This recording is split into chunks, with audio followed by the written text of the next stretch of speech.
rocks, debris, dust particles, right? Water also you have nearby area, it all start to flow, and this is what we call as lahars is the term you should keep in mind, volcanic mud flow.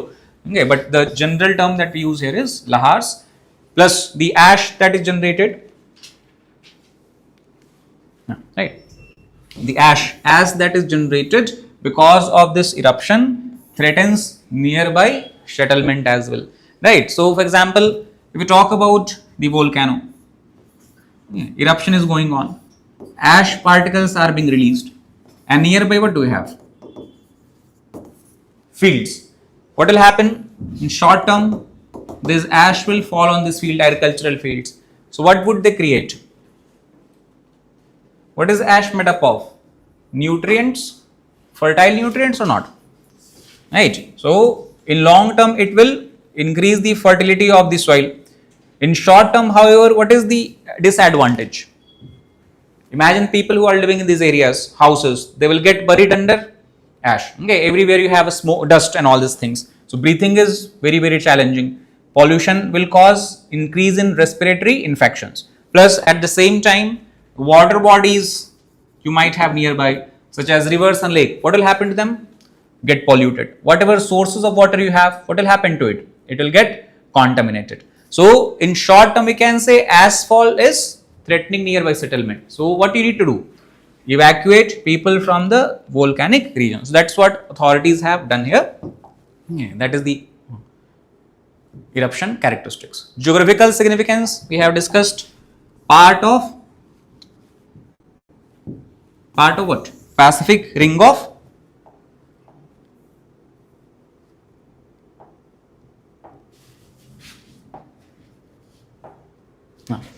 part of Pacific Ring of Fire. Pacific Ring of Fire, basically what area it is? This area. So here you have Eurasian continental plate. Here what you have? Which plate? Filipino plate. Okay, we can call it as. Below what do we have? Australian plate. This side North American plate. Then what else? South American plate. Okay, Nazca is part of this. So everywhere what is going on? Some sort of convergence, subduction of denser plates below the lighter plate. So that's why all across means all around the Pacific Ocean, you see a development of ring. That ring is equated as ring of fire. Why? Because everywhere what do you have? Volcanoes. And world's most of active volcanoes, where would you find? Total 5 zones of volcano we have studied. So out of that, the largest number of volcanoes are found where? Highest number of volcanoes are found where? Pacific Ring of Fire. So this particular volcano is also part of it. Tectonic subduction, no need to explain details, already we have covered extensively in the class, different types of subduction, convergence and all that. What is going on here? Which plate is interacting? That has caused eruption of Mayon volcano. So we have Philippine sea plate subducts beneath Philippine mobile belt as such. Yeah, this we can say is example of which kind of plate? Micro plate. So you have major plate, minor plate, micro plate. So you have interaction between, this is a minor plate, like Philippine plate we have classified as minor plate. So minor plate is subducting below a micro plate that has triggered this volcanic eruption, and because this is a part of circum-Pacific ring, we know the entire area is prone to what? Earthquake and volcanic eruption, volcanic activity as such. So overall this entire region can be considered to be what? High geological instability zones, right? That's why UPSC also keeps asking question from this area.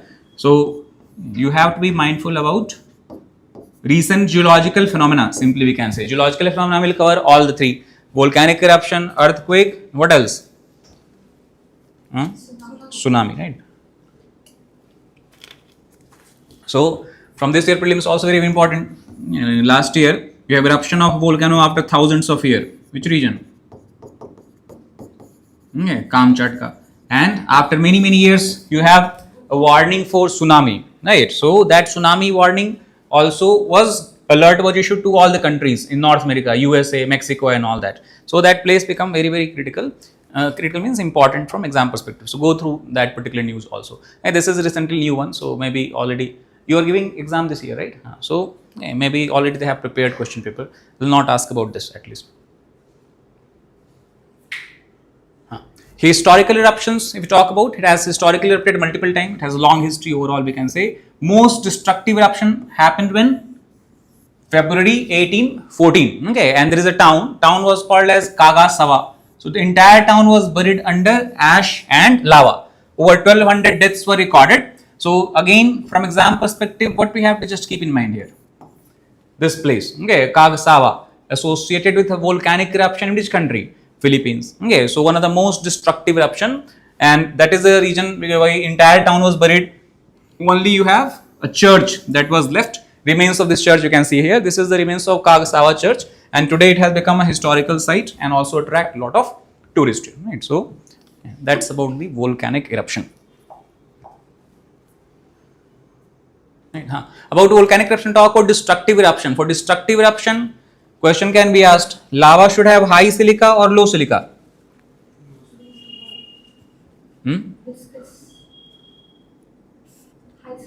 High silica. Why? Because higher the silica, higher is the viscosity. Higher the viscosity, lesser is the velocity of lava flow. Lesser the flow velocity, more gases it will trap. Okay, and finally when it erupt, what will happen? It will be very intense explosive eruption as such. Okay, you guys are looking like we are discussing it first time in the life. Okay, revising or not? If you it would not revise, everything will go away. Okay, nothing you will be able to recall. So once a week, even when the syllabus is complete, okay, or partial complete, you have to keep following, especially conceptual part of geography. So historical eruption, Pacific Ring of Fire. Again, we have discussed what kind of shape it has. Horseshoe shaped seismic zone. How many kilometers long? 40,000 kilometers, because entire Pacific Ocean you have. 75% of world's volcano caused mainly by, discuss convergence. Convergence is associated with which zone? Subduction zone. Which is the geographical feature that develops along subduction zone? Trench. Okay, deep ocean trenches. So everywhere what would you find? Trench. Which is the deepest trench in the world? Right. So where is Mariana Trench? Right here. You have the Pacific Plate. What do you have? Filipino Plate. And in the Mariana Trench itself, the deepest point, if someone talk about, Mariana Trench is the deepest area, region. Deepest point in that is what? Challenger Deep. Okay, so that is also situated in the same area itself. So question like this, they can frame, not this year but next year. Mount Mayon erupted recently. Okay, so they can give that the Mariana Trench or Challenger Deep, the deepest place on the earth, is located near the Philippines island, right, or near the Mount Mayon volcano. So that's how geographically mapping based preparation you have to do. Cause mainly by subduction zone, extends across, we have discussed all these areas is what makes up the circum-Pacific ring, also called as ring of fire. The second topic is related to align food system to hydrological realities. Okay, so basically we know that when talk about the agricultural system of India, three things are related together or linked together with agriculture. What? Water, energy and food. Water, why? Because you require irrigation, right? Energy, because you are extracting groundwater in many parts of India, especially the northern plains of India. To extract groundwater, what do you require?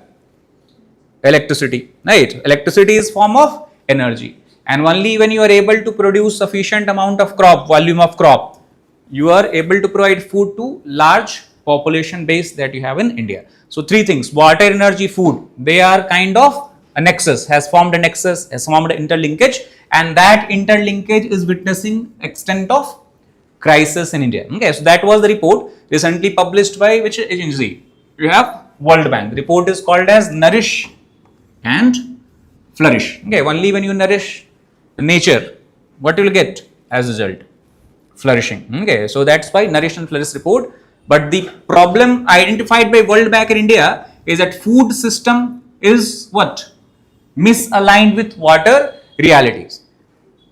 If someone asks you that food system of India is misaligned with water realities, explain. What would you explain? Very much problem names question. Water? Okay, water guzzling crops, you can say water inefficient crop that you have, such as sugarcane, rice, etc. Right? So, water scarcity, shortage we are facing, a lot of groundwater blocks are overexploited in India. Still, what we are growing, what we are cultivating? Water inefficient crop. We should be focused upon what? Changing the cropping pattern. What we should introduce more? millets, pulses, this kind of crops. So that is example of misalignment. Energy shock is affecting food and water security. Plus, in India, we also have subsidy or minimum support prices that is given to the crops, that also to large extent controls that which kind of food people will grow in which of the area as such. So overall, if we do not mend our ways, it is pointing toward what? Long-term ecological, what you can say, unsustainability, threat to sustainability. That means it is unsustainable practice as far as the long term is concerned. So how and why, that's what we have to understand. So what is WEF nexus? Right, linkage we have discussed. What? Water, energy, food nexus. So agriculture of India uses 85% of its fresh water. Right, so we can say the largest consumer of fresh water in India is which sector? Agriculture sector. Groundwater is emerging as what? A main source of irrigation. Okay, so groundwater, understand, in the plain what happens? Whenever you have heavy rainfall or if the river is flowing across the plain, some of the water percolates down because of the porous nature of the soil and rocks, and they store themselves. That is what we call as groundwater. So later on we are extracting this groundwater by pumping it out, and for pumping what do we require? Electricity. So if you look at the pumping of groundwater for agricultural purposes, how much of energy, how much of India's electricity is consuming? 20%. Right. So that's what the nexus is all about. Agriculture uses over 85% of fresh water. Groundwater is the main irrigation source, and the extraction of this groundwater utilizes 20% of India's electricity. These kind of facts, especially when it is published by which agency you had? Right. So credible agency whose reports, whose data you can quote without any issue. You should be aware about, both from geographical perspective, economic perspective, environment perspective. Everywhere you can use this data as such, right? The water intensive farming we have discussed depends on subsidized power. Policies link food production with water and energy stress. Okay, so that's how the World Bank also is looking at. So because of this, what we are facing today is the crisis of groundwater depletion.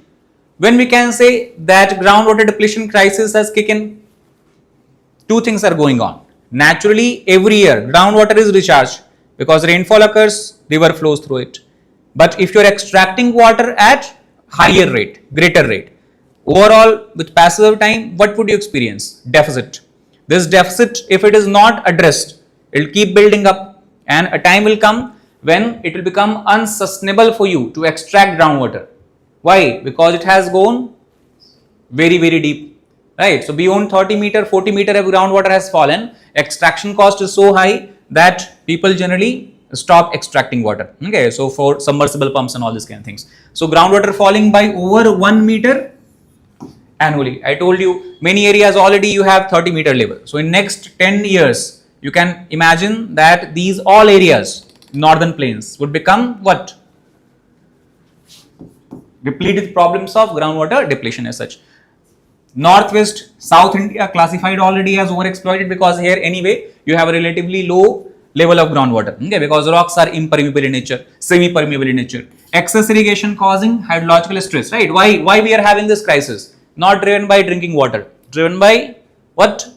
Excess irrigation. And you can understand that, for example, in Punjab, electricity which farmers are using for extracting this groundwater, it is subsidized electricity, highly subsidized. So they can run pump without worrying about whatever will be the cost at the end of month, right? So many times they go start the pump, forget to switch it off, go to sleep, right? Next day they will see whatever happened.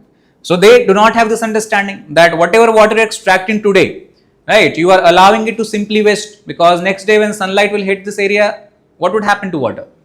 Evaporate, and it will go away, or surface drainage you will have, water will be lost as such. So this excess irrigation clubbed with the subsidized electricity is main reason why we are facing hydrological stress. So 80% of the area in Punjab, right? We can take case study of Punjab. 80% of Punjab's groundwater block, okay, is of what nature?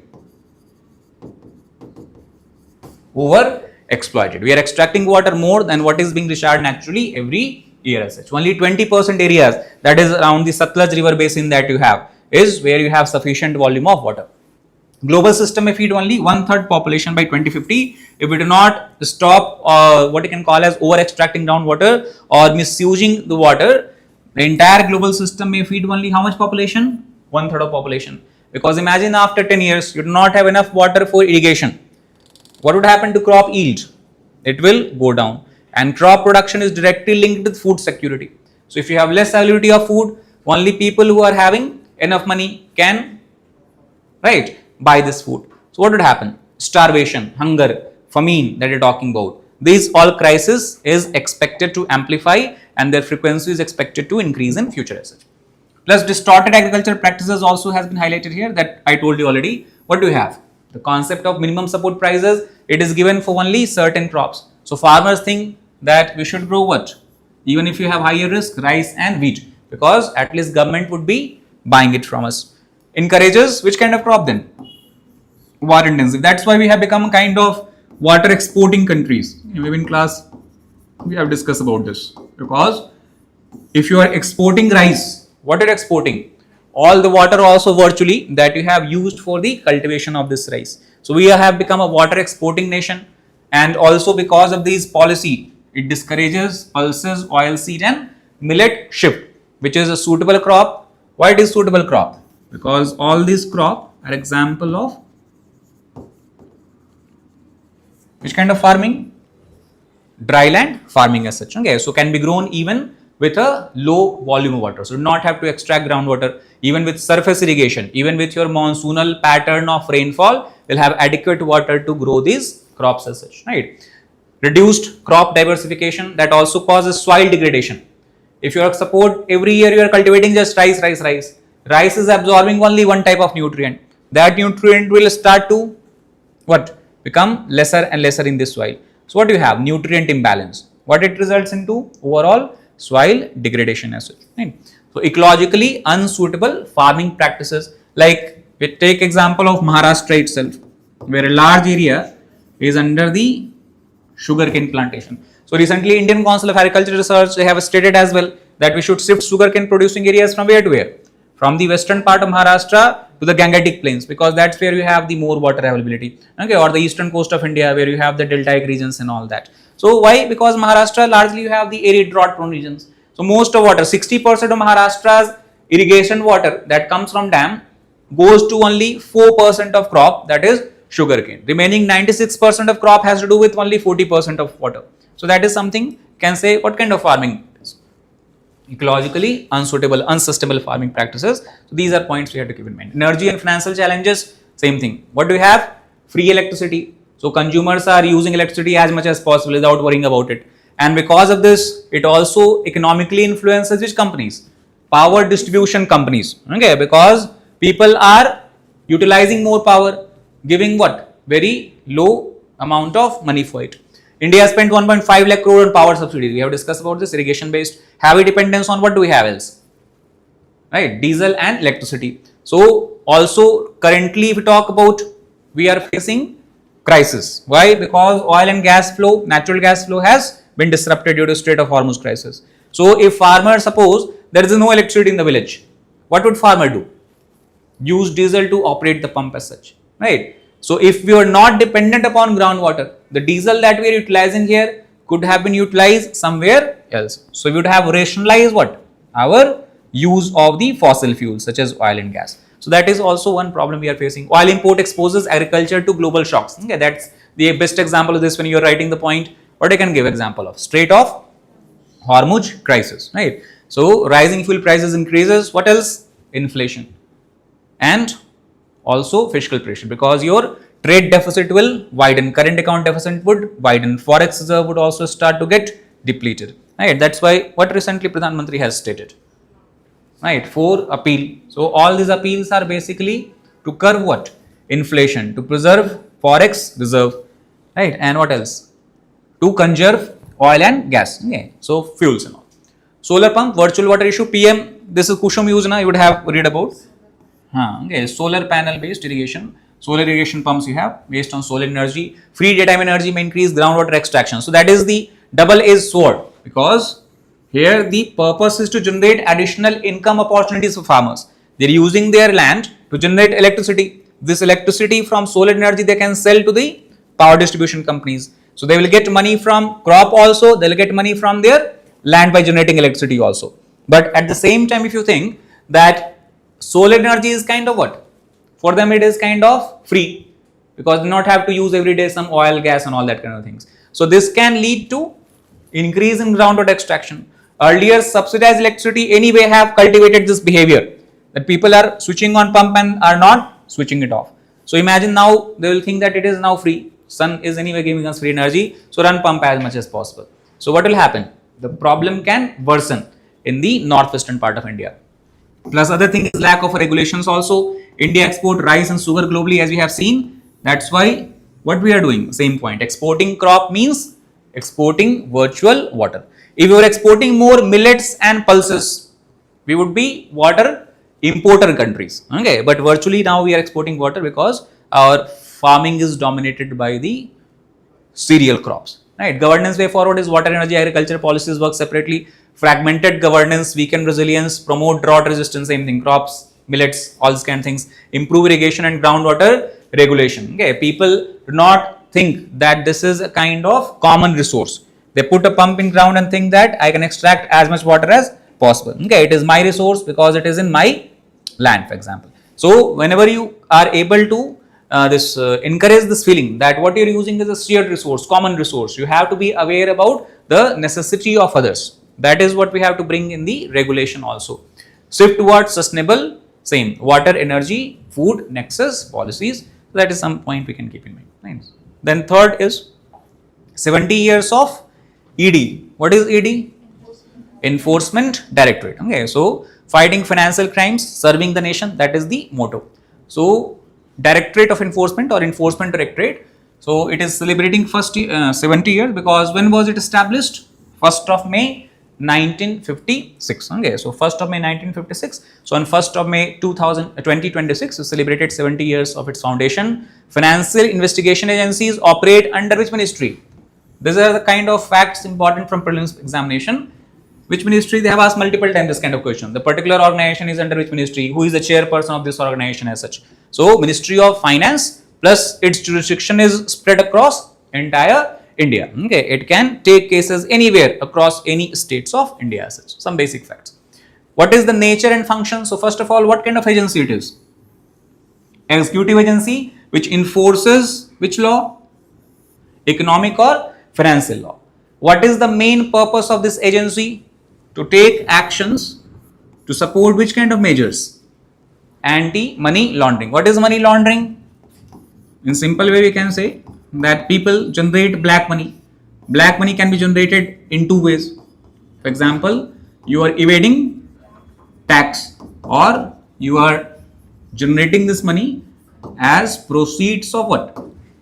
Crime. Okay, through criminal activities. So either through criminal activities the money that you raise or through tax evasion that money you are able to raise. All of these are example of black money. Now black money generally you cannot use directly, right? So what you do? You participate in the money laundering. You convert this dirty money, this black money into which kind of money? White money. That process is called as money laundering, and this is what ED try to investigate if someone is involved in the money laundering activities and all that. Okay, why it is important? Because it ensures economic security for India as such, right? In India anyway, number of taxpayers is very less. Percentage of taxpayers in India is very less compared to its entire population as such. So that's why these measures can also be relief for the exchequer, burden of exchequer. Now we have discussed that agency enforces a law. Which law? Prevention of Money Laundering Act that was brought in year 2002. Okay, so as you had discussed, basically it deals with the proceeds of crime, and while ensuring that person, if he is involved in such kind of activities, ED has been given power to carry out what? Attachment of property.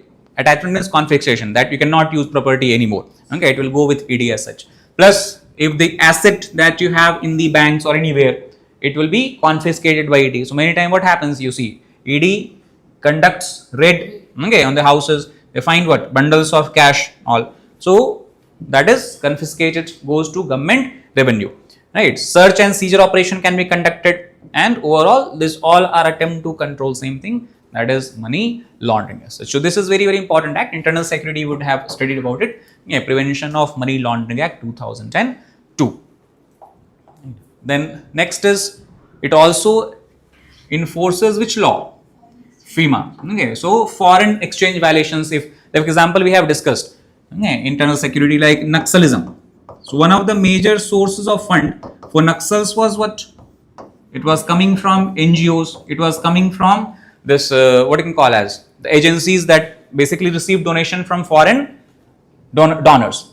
Many times they had this linkages, fishy linkages. So fund is coming from China, fund is coming from Pakistan. They are showing this fund is for what?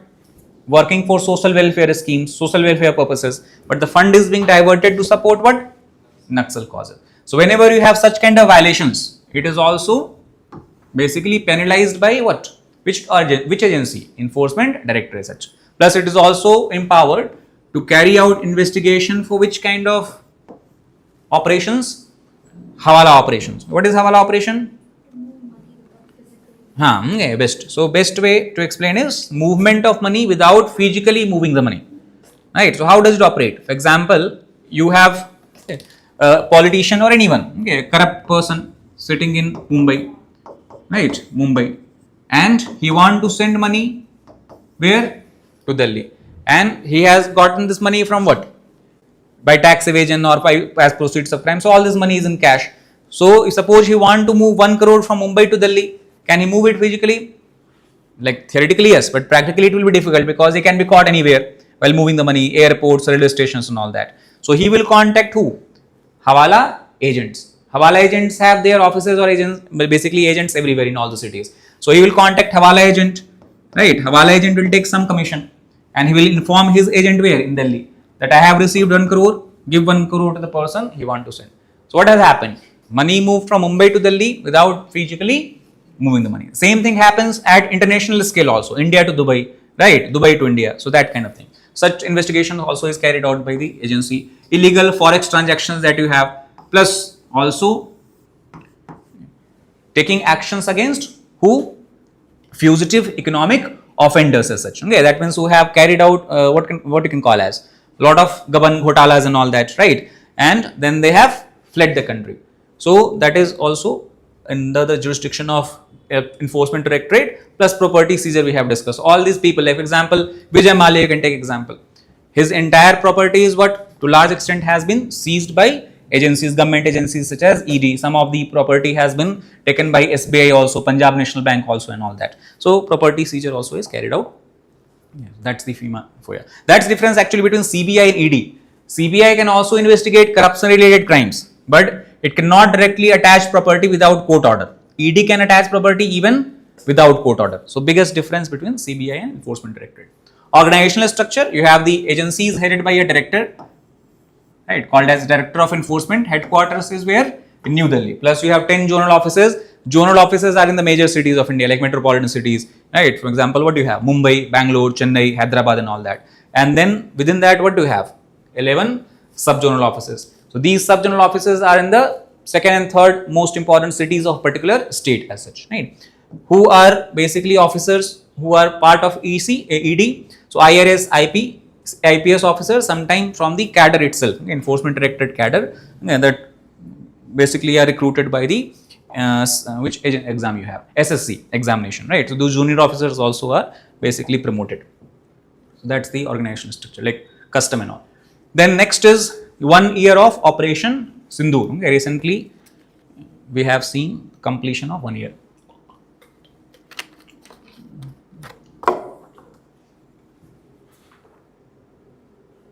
So Operation Sindoor, because 1 year has completed, we have to look at and analyze the defense transformation, because when we carried out Operation Sindoor, Pakistan retaliated, and based on this retaliation we have learned several lessons, and after that we have made significant changes in our defense strategy, right? So what are these changes? Same thing, 1 year we have discussed, shift toward what was the main lesson from this war? That any modern war will not be fought in conventional sense, where you have large number of people moving the tanks, artillery, weapon and all that. It will be more of which kind of warfare? Drone based warfare, right? We can say high tech warfare. That's what we have also shifted our policy toward, hardened underground defense network. Okay, this is what we have built. That means, what is underground network? Even if enemy is attacking certain territories, military bases, stations that you have, military should not be paralyzed. They should be still able to function, control everything. How? You develop entire network underground. So whatever is going on surface, you have relatively less impact of it. Plus, we also have integrated, what you can call as multi-layered air defense. Multi-layered means short range air defense, intermediate range air defense, long range air defense. Short range air defense to protect against drones, for example. Intermediate range against intermediate range missiles, and long range against long range ballistic missile or intercontinental ballistic missiles and all that. So this is what we have changed. And rise of proactive security doctrines. That means we'll not wait for enemies to strike and then take action. Will be which kind of nature will have? Proactive, defensive offense, offensive defense also it is called as, okay, given by NSA Ajit Doval. So why news? Same thing we have discussed. Right, 1 year anniversary we have celebrated. Right, now what we have done, basically we try to look, so underground command and control centers as we have discussed. We have created deployment of its system. C4I2, command, control, communication, computer. Okay, then we have intelligence, surveillance, and intelligence, information, surveillance, and reconnaissance. So all these systems we are trying to integrate together, and we have deployed in the field to have better awareness, situational awareness as well as intelligence collecting ability we have to improve as such. Right. Plus, what else? We are taking advantage of technology, because tech-based, tech-enabled warfare we have to fight. So 3D printed and hardened bunkers that can easily be transported, rapidly be transported, and provide safety against enemy attack to who? To the soldiers or personals of India as such. Right. So bunker you can now create at a rapid pace. Okay, can easily mobilize it and send it wherever you require. The strategic storage for what? Fuel and ammunition as such. An expansion of emergency landing field, right? Like few months back, Air Force tested landing of its aircraft not on landing strip, but where? National highway, like Yamuna Expressway, for example. Why? Because if this situation is requires it, they can emergency make landing there. In emergency, they can make landing there. Plus, in border areas also, what we are operating, lot of airstrips, airports we are operating, and dual use we can say. Many places in border areas we are using dual use, developing dual use airstrip. Dual use means generally in normal time it will be used by commercial flights, but in the case of emergency, in case of war time, it will be also used by who? By the military. So dual use airstrips, landing on the national highways and all that, these are example of emergency landing fields. Air defense is where we have made a lot of changes. For example, this term you would have heard many times. What is it called as? Sudarshan Chakra. Okay, so Sudarshan Chakra is basically what Sudarshan Chakra does. It rotates. So if it is rotating continuously, anything that is coming toward it, it will get destroyed. So that is the vision of our integrated air defense system. No matter from where attack is coming, threat is coming, we should be in condition to neutralize it. Right. So what we have integrated? Akash Tir. Okay, Akash surface to air missile system that you have indigenously developed, right? Then we have IACCS, and then what else do we have? Tribune. So all of these are basically what? Providing you protection against various types of aerial threat, okay, of all ranges. Basically we talk about here all ranges, and one more is in the stage of development called as Durga. We have discussed in earlier classes also. So it is kind of laser weapon, okay, that would be able to neutralize drones at low cost. Right? What is the problem with drones? They are very cheap. Thousands of drones enemy can send to you, and if you are utilizing missile to destroy it, very soon you will run out of missiles, because missiles are, first of all, takes lot of time to manufacture. Second, it is very costly. So to neutralize $50,000 drone, you are using $500,000 missile. So you think that yes, we have neutralized the threat, but economically you are bleeding, and that is what enemy would want, right? So that's why we have to build such system through which in the low cost we are able to neutralize this unmanned aerial system. So counter US anti-drone systems we are also trying to develop. Example is Durga, taking lesson from the Israel as such. Right? Durga is based on the system that Israel already operates to counter drone based threats. Integration with the legacy system that you have. Legacy system, that means it is used by army for many generations. L-70 anti-aircraft guns. Okay, so this is also example of CIWS, close-in weapon system. If the threat is coming very close, okay, close to the target, you cannot send missile anymore. It is not that much time. What you can use? Guns, okay, based on the this human intervention. Deployment of, recently also it was in news because Russia had promised us total how many system? 6, I think. 6 S-400 system. S-400 system largely is to tackle long range missile threat. So they have delivered it, I think yesterday or day before yesterday, plus Project Kusha and all that. So all of these are the addition we have done, okay, to evolve and make our defense system more robust. Now because it is 1 year of Operation Sindoor, briefly we talk about the mission or operation. What was the Sindoor mission? Operation. First of all, when was it launched? 7th to 8th May. What is the reason behind the launch? Yes. Here.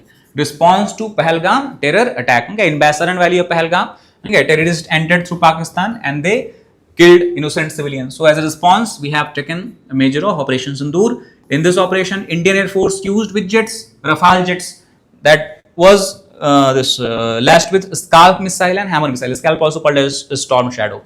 And we targeted many places of Pakistan. Most of them you can see is where? In the border areas. Some of them are far from border. Why did we target these areas? What India says? What is going on here? It was terrorist training camp. Okay, so terror launch pad we can say. So total 9. Okay, I had shown there 9 terror launch pads spread across this entire region, were destroyed under this operation. And later on we know, okay, what happened? Ceasefire was reached somewhere on 10th of May. So 4 days, okay, till 4 days we had the confrontation going on. Then military execution outcome. What is the overall outcome? Over 100 terrorists were eliminated. 2 major terrorist organizations that always attack India or carry out attack against India are which one? Lashkar-e-Taiba and Jaish-e-Mohammed. So their handlers were targeted under this attack. Pakistani radar and air bases also were struck. Okay, many places we have discussed, we have seen that this Noor Khan base, for example, you had that kept coming news. There we have carried out a strike, so air base was out of operation. Drone and artillery retaliation were countered effectively. Right, we did not see any extensive damage even when Pakistan launched a swarm of drones, large number of drones toward Indian territory as such. And also in this operation, India has recorded largest ever, which kind of kill? Surface to air kill. Okay, so as per the Indian military spokesperson, we have carried out, we had launched surface to air missile and were able to neutralize the target, which was how many kilometers away? 300 kilometers away as such. So all of these are basically the success of this operation. Strategic significance. What is the message that government of India has given through Operation Sindoor? First is we have shifted to different kind of strategy. What we are calling this strategy as proactive retaliation. Right? We are not just, like for example, see, problem was earlier Pakistan used to continuously support terrorists. They used to train terrorists, send them across India. Terrorists carried out attack. Example of 26/11 we can take. What did we do? Did we attack Pakistan? No. Because Pakistan was able to say that no, we were not behind it. These people were operating based on their own will. Or many times in 26/11 they said that they are not even Pakistani citizens, even though Pakistani ID card was found on them. So this kind of plausible deniability was used by Pakistan as a weapon through which it wanted to carry out continuous destruction in India. The strategy is called as bleeding by 1,000 cuts. And also at the same time, Pakistan was able to keep all this attack before a threshold, okay, below a particular threshold. What threshold? That can lead to a war between two countries, right? So Pakistan thought that will keep on carrying out attack. India will never attack us in retaliation. Okay, so gray zone warfare we can say type of. Now through this kind of operation, we have clearly sent a message that also Pakistan they used to say that if you conduct war against us, we can use nuclear weapons. Okay, so in 2001 also we have same problem. 2001 we know that the Jaish-e-Mohammed carried out attack against Parliament of India. So government of India began to mobilize its forces, and that time you have George Bush administration, Pakistan talked to them and stated that say India that if they attack us, we will be forced to launch nuclear missile, not against nuclear missile, but any kind of attack we will use nuclear missile, even against conventional attack. So it was example of what? Nuclear blackmail. right? So now we have sent a message that even though you have nuclear missile, if you threaten our citizens, our territory, we will retaliate. Okay, so that is the biggest message that Operation Sindoor gave to Pakistan. Plus, earlier only non-state actors were held responsible. We used to say that, okay, Jaisam Mohammed is responsible, Lashkar-e-Taiba is responsible, their heads are responsible. Now we are fixing the responsibility of terrorist attack on who? State actors. That means Pakistan itself.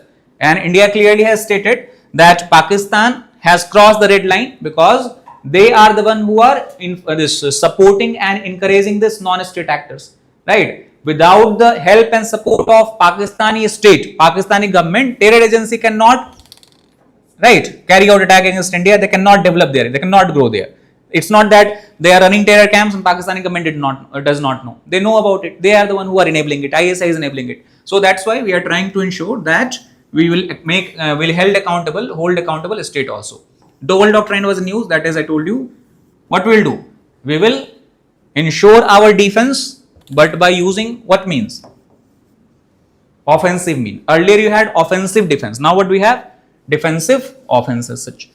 Right? Earlier was we will conduct offensive activities in our defense. Now what we have? To ensure our defense, we will conduct offensive activities. Right? Counter-terror diplomacy has been strengthened overall. This is overall the message or the outcome of the Operation Sindoor. Then the last is, recently we have tested cell broadcast system. I think last week itself you would also have got message, okay, on your mobile phone. That is what you're talking about. So emergency alert, especially to give warning against natural disasters and all that. So briefly about that we have talked about. So India's indigenous cell broadcast system, nationwide disease alert technology, nationwide disaster alert technology. That is what India has tried to develop. Again, from exam perspective, which ministry is responsible for such kind of system? Ministry of Communication. Shift from reactive to proactive disaster management. This has been generally approach after we got in the dedicated act. Which act we have? National Disaster Management Act in year 2005. Before, against any disaster, our strategy was of what? Reactive. That means when disaster will occur, we will see what we will do. Okay, we will respond after disaster. Now we have shifted to which kind of strategy? Proactive. That means we have to be fully ready and prepared against disaster, so that in the case of disaster, we would be able to minimize its impact, minimize its consequences by saving more life. Okay. So that has been our strategy overall. So this is example of this shift. Geo-targeted, like for example, if you talk about a disaster, how we can differentiate? Earlier, suppose when flood occurs, what is example of reactive strategy? We'll launch search and rescue operation. Okay, we'll save people who are drowning in flood. Now, what we are doing? Before flood occur, we are going to warn people that there is a probability of flood in that area. You should evacuate this area or move to a safer places. So what we are doing? Proactively saving life. Earlier what you used to do? Saving life, but also in a reactive manner. Okay, post disaster. Geo-targeted emergency communication system supports alert citizens, safe nation. That is the vision of Government of India, that by alerting citizens, by providing early warning and alert to citizens, we will be able to save a lot of lives. Right.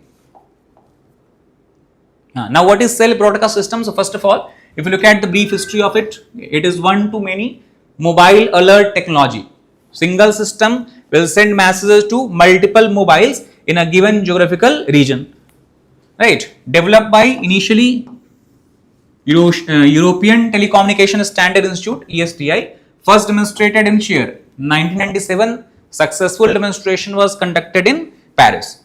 After that, it became a kind of global standard for disaster mitigation. Many countries began to adopt it gradually. So India also has adopted it.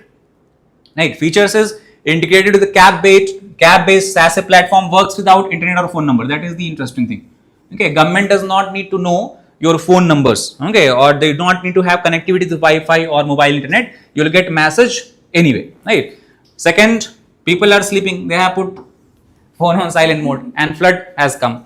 So we have to save life in that way also. So when this alert is issued, what happens? It is able to override all of these kind of modes that you might have activated in your mobile, supports siren, vibration and pop-up messages. Okay, like for example, people who are what you can call as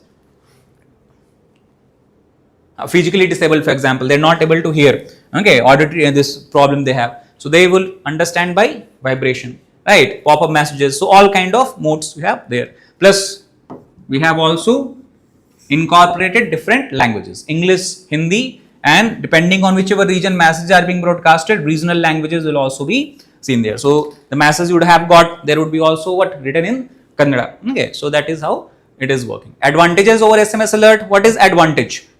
You would have seen that SMS many times have limitations. If a lot of people are sending message at the same time, there is a congestion. Due to this congestion, masses might not get delivered at time. That's why it is different, because this system is able to simultaneously deliver messages to millions of people, okay, not even hundreds and thousands, millions of people within a second. Geo-targeted warning system, because you do not want to alarm and alert people who are living far away from the areas where disaster is about to come. So if the flood is expected in Bangalore, you only want to alert people who are in Bangalore, okay, people who are in different cities. Why do they need to get alert and get alarm? So that's why what kind of system it is, targeted based on local geography, the areas. Plus many people are working still with, I don't know if people are working on 2G, okay, but still it works on, at least people today have what, access to 3G, 4G and now 5G, but still it works on all kind of network, 2G, 3G, 4G, 5G, unaffected by network congestion. No user registration or personal data is required. So if your mobile is in the area where government wants to send you alert and message, you would get it, okay, there is no such limitations, right? Indian global significance. Who has developed it? Center, okay, DOT, okay, check once, Department of Telemetry, right? So Center for Development of Telemetry, Center for Development of Telemetry, along with National Disaster Management Agency and Ministry of Home Affairs, right? Because in internal security, I told you, disaster management is responsibility of which ministry? Home Ministry. Internal security plus disaster management, both are responsibility of the same ministry. Successfully have been used earlier as well, like in Andhra Pradesh, Odisha, Uttarakhand, and also during the floods that we saw during Char Dham Yatra. Plus it also is supporting the vision of United Nations, which talks about what? Early warning for all, right? In disaster management class, I told you about this Sendai framework. Okay, so in Sendai framework, several targets are given, 7 targets we have. One of the target is that all countries should enable early warning to save as much life as possible against disaster. So we are this program is also as per the UN vision, demonstrated internationally in Mauritius and Sri Lanka. We have successfully demonstrated it, okay, India itself. Plus now India has become what you can call as few of the countries in the world who are using such kind of cell broadcast system, such as Japan and USA, okay. So that is the significance of this step as such. This is the overall key features. If you look, basically it is repetition. What do we have? Advantage of this system, area wide reach, entire area we can send alert. It's not delayed. This is what kind of alert? Instant alert. You do not need any app, you will get this in your mobile anyway. You do not need any internet. All kind of SIM is supported here, okay, whatever SIM you have in mobile, based on the region in the English and regional language. Then location based alert, and also what it is? Visitor friendly. For example, you are going to Uttarakhand and there flood is taking place. Your number is from Karnataka. So it does not matter. If your mobile is in that area, what will happen? You will get the alert. So it is friendly for the tourist visitors also, right? That is the cell broadcast system. Now we look at some of the question with reference to Mayan volcano, consider the following statement, right? Which is the correct statement? Easy. Stratovolcano we have discussed, known for what? Cone, okay, cone shape, that is uniqueness. Located where? Pacific Ring of Fire. What has resulted in the formation of this volcano? So what is the correct option? A. Convergence of tectonic plate, not divergence of tectonic plate. Then with reference to water energy food nexus in India, what is the correct statement? Agriculture we have discussed, account for 80% of India's freshwater uses. How much electricity is consumed for irrigation, extraction of groundwater? 20%, right? Subsidized electricity for agriculture encourages excessive groundwater extraction. PM Kusum aims to promote what kind of irrigation pumps? Solar powered, okay, solar energy based irrigation pump. So it has advantage also, disadvantage also. Both we have studied. With reference to Directorate of Enforcement, what is the correct statement? Hey, ED functions under MHA. ED derives power from what? PMLA and AFEMA. ED can attach and confiscate properties under Prevention of Money Laundering Act. What is the correct answer? D. Okay, all the above are. Sorry, in this first one, like 2 and 3 basically. ED functions under which ministry? Finance Ministry. Okay, so that is the difference. Ministry of Home Affairs. Which act does CBI derive its power from? Delhi Special Police Establishment Act, okay, DSP Act. So, right, then with reference to Operation Sindoor, consider the following statement.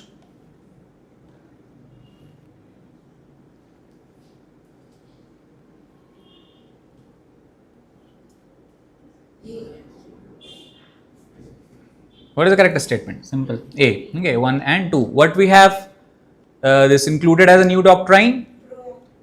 Proactive. We will have of defensive offenses such, right? So that is the. I think that's all. So that's all.